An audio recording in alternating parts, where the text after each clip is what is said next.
Hello everyone. Today is Take 10 with Jim number 100. I thank you for being with me for all these from 1 to 100. You know, I did a series take 3 please, only 10 in the series, but this is our 100th Take 10 with Jim. Thank you for all our viewers, and for all your kind remarks and comments. Well, today I'm going to talk about the subject, it's a whole new thing.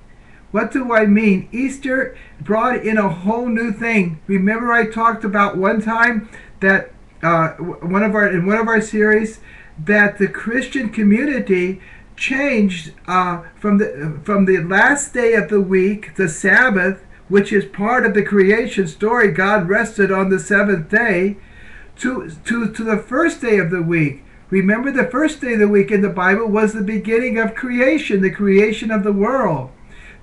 So Easter is on the day of the first day of the week when God created it, not on the end of it, but on the first end of creation, the 7 days of creation, but on the first day, the number 1 day, because it's a whole new thing. It's a new creation. It's a new creation. It's a metamorphosis. It's a new change and a new thing going on. A new creation, a new man. That Jesus has transformed the world, transformed all of us by his resurrection. So I want to talk about, well, what do we mean? How do we see a resurrection in us? This new life in us?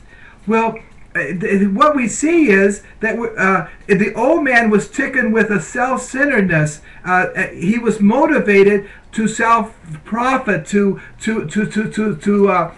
serve number one.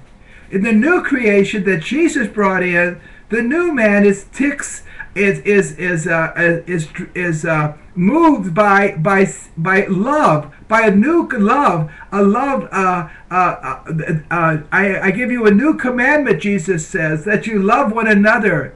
And he even pushes that new commandment further and says, to the extent to love as he loved, to love by laying down his life, to love as I have loved you. And how did he love us? By giving himself totally and completely for us, for our salvation. It's a whole new thing. We are called to do the same, to love like Jesus loves.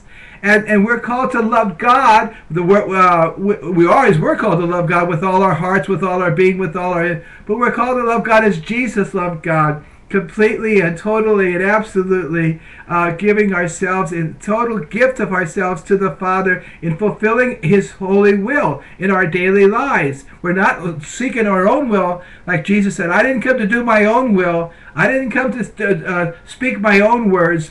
I didn't come to do my own works. I came to do my Father's works, my Father's will, my Father's works.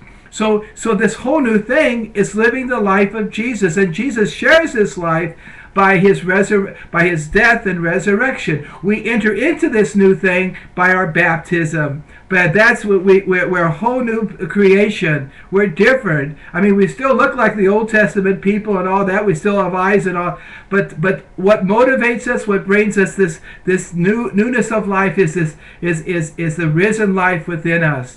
And how do we notice it in ourselves? How do I notice it in myself? Well, I'm seeing by suffering like the rest of you do in our daily life, that I'm dying to my old self and I'm rising with Jesus. It's the Paschal mystery, remember, is his death and resurrection. I'm dying to my old self, worried about myself, worried about all my security and all of those things, legitimate worries, are concerns, but trusting God. When God pulls away my finances or whatever, I have to trust in God. Remember the widow's mite that Jesus was standing there when they were collecting the temple donations. The widow came in and had only 2 pennies, 2 copper coins.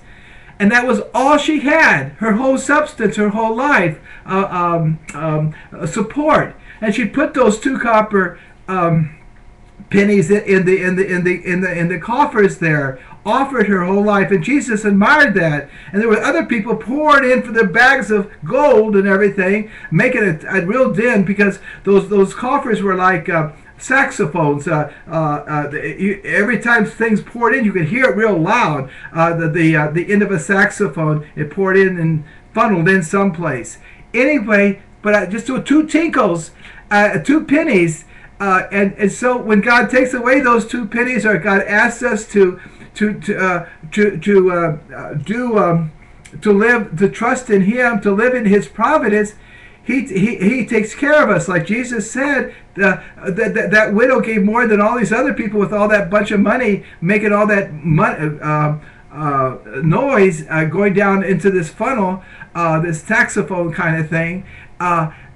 Because she gave her whole substance. But you think God's going to let her go? Think God's going to let her starve or anything? No.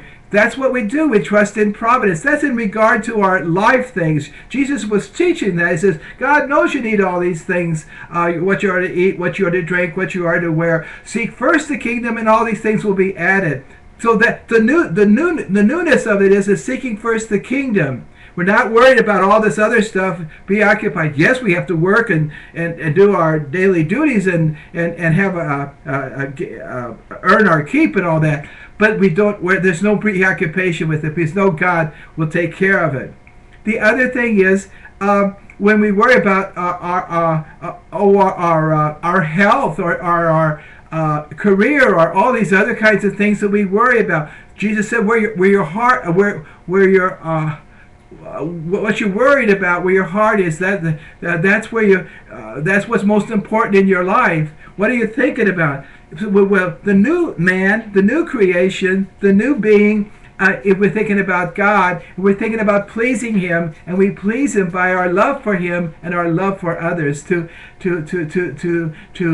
show that God's love that we receive, and His mercy that we receive, His forgiveness that we receive, show it to others. That's the new being. We're no longer for number one anymore. We're for God is number one, and we are loving Him, and we're doing it joyfully and happily with great trust in His providence. That's the new being.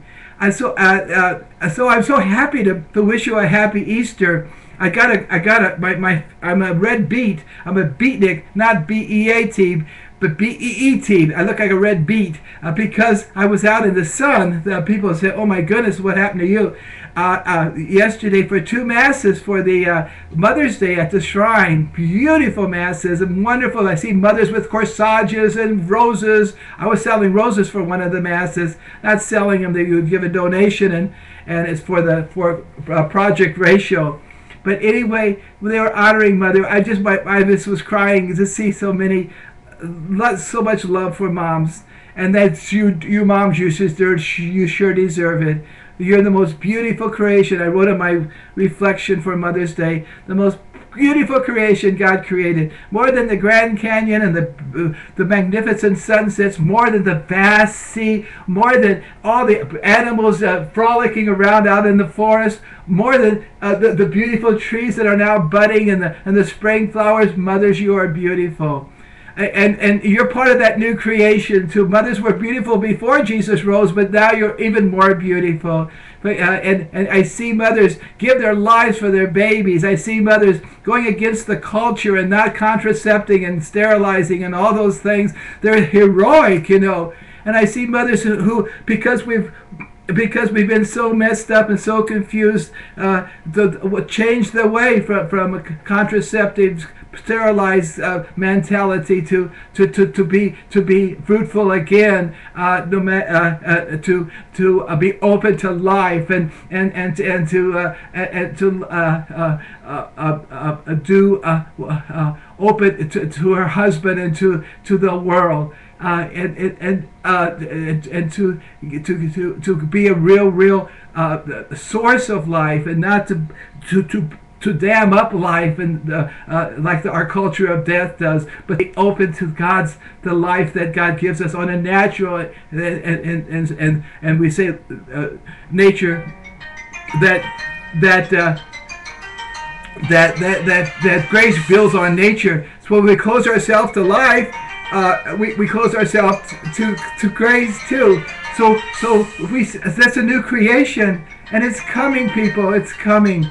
With God's grace, we can live what God calls us to live. The world, the culture of this says we can't do it. We can do it. We can be heroic. We can follow Christ no matter what the cost is, because love is the most important thing. God bless you, dear people. Happy Easter season, and happy Mother's Day belatedly. God bless you.